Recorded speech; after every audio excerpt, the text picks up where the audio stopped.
Cops struggled to solve a high-profile case. Then they noticed the victim's right shoe. The body was still warm when investigators found it. In fact, it was nearly red hot. Gasoline stained the air with its acrid odor, just strong enough to overpower the sour smell of burnt flesh.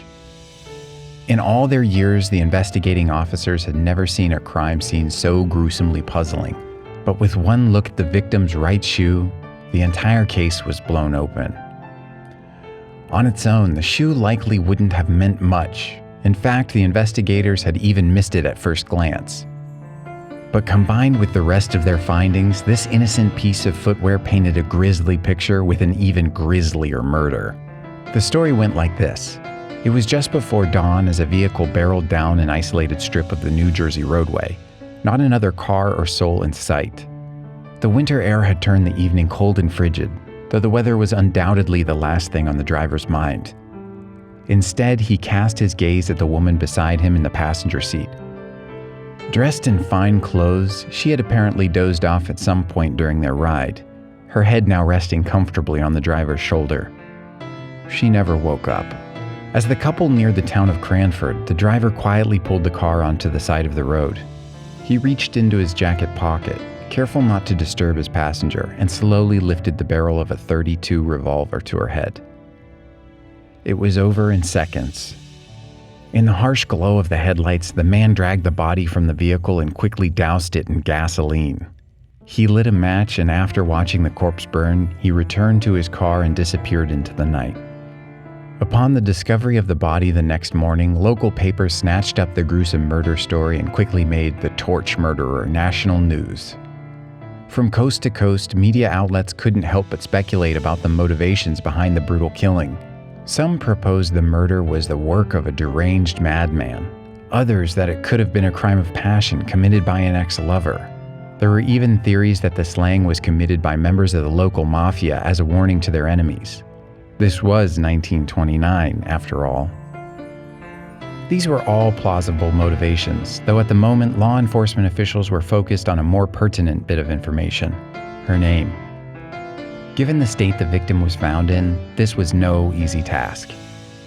In addition to the body being burnt beyond recognition, the killer had also removed the labels from her clothes to further disguise her identity. Officials struggled in vain for 6 weeks to put a name to the victim. Then they noticed that right shoe. While the investigators already knew that her shoes had been manufactured in Missouri, they failed to realize that the right one was distinct from the left. Having been resoled, the cobbler had attached a metal clamp to the shoe to keep the arch and the heel from separating. They decided to run this bit of information in the papers, and sure enough, a Pennsylvania store clerk came forward with the name of a client who'd had similar work done on her shoes: Mrs. Mildred Mowry, a 50-year-old Greenville resident and registered nurse. Off this tip, police brought in several of the woman's friends who were able to identify the body as belonging to Mowry. Fortunately, this wasn't the only bit of information these friends were able to provide. A lonely widow, Mowry had recently married a wealthy Baltimore doctor named Richard Campbell, whom she'd met through a matrimonial agency. According to their friends, Mowry had barely known her new hubby before getting hitched. And to that day, they still had yet to meet or even see a photo of him. In fact, it had been weeks since they'd seen Mowry herself, who was living apart from Campbell while working at a sanitarium in New York City. Apparently, however, this arrangement hadn't been sitting well with Mowry, especially after she loaned Campbell $4,000 for the home he was building for them in Baltimore. Using the address on the couple's marriage certificate, officials traveled to Baltimore to find the so-called house was nothing more than a vacant lot. However, the property's owner was listed as one Henry Colin Campbell, whose New Jersey residence was located just a few miles from where Mowry's burnt body was found. When they arrived at the Campbell home in New Jersey, however, the cops were met by a small, skittish man in his 60s, accompanied by his wife and 3 young children. For a moment, the officers considered they'd made a mistake. Then, they checked his pockets. The man was concealing a .32 revolver, the very same caliber of gun used to commit the murder. Officers swarmed the home, and within minutes under the interrogation lamp, Campbell confessed. Not only had he killed Mowry, but Henry Colin Campbell wasn't even his real name. Instead, he was Henry Close, a career con man who'd made a living off wedding rich widows and having them mysteriously disappear. Close claimed that while he eventually swore off a life of crime in his later years and settled down with his current family, a newly developed morphine addiction had led him to his relationship with Mowry. However, after Mowry began unraveling his charade, including discovering that the sanitarium he worked at was just a regular office building, Close decided it was time to tie up loose ends. He invited her to Pennsylvania, promising the two could work things out. She wound up charred on the side of the road. After a failed plea of insanity, Close was ultimately found guilty of first-degree murder and met his end in the electric chair in 1930. Since then, the story of Close's deadly deception has served as a cautionary tale for some and, unfortunately, as inspiration for others. By all accounts, Bernie Tidy was just an ordinary Texan. Born and raised in Abilene, he'd overcome a pretty rough childhood to build a respectable life for himself in nearby Carthage. Bernie worked at the Hawthorne Funeral Home as an undertaker and funeral director, and he made a name for himself in the town. It was during his stint there he met Marjorie Nugent. Marjorie Nugent was married to a wealthy oil man named Rod Nugent. In 1990, Rod died and Bernie helped coordinate the funeral in Carthage. The 38-year-old mortician connected with the 80-year-old widow after the procession, and the two seemed smitten. As strange as it sounds, Marjorie and Bernie quickly developed feelings for each other despite the massive age gap between them.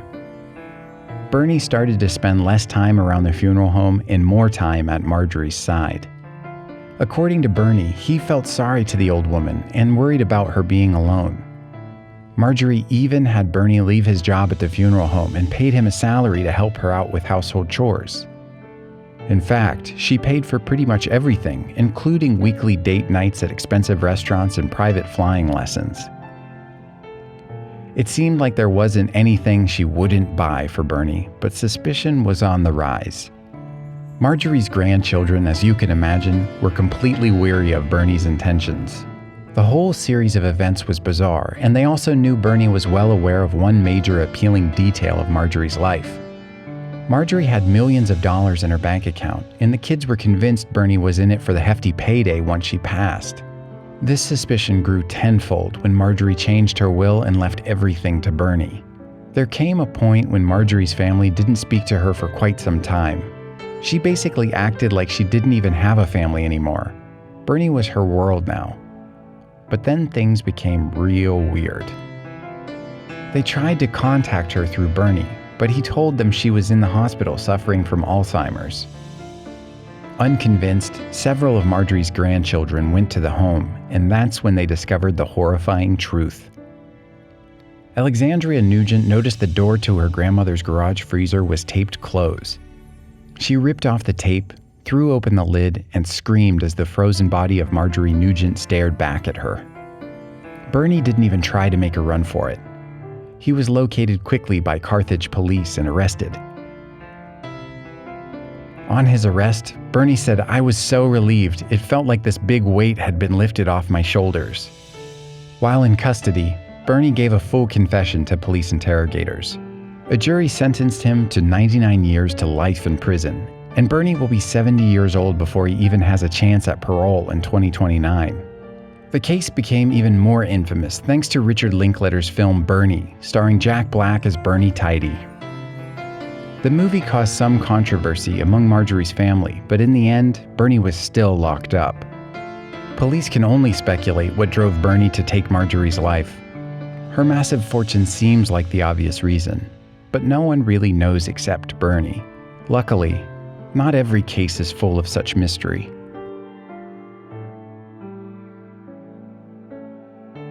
Did you like the story? Check out our channel for more.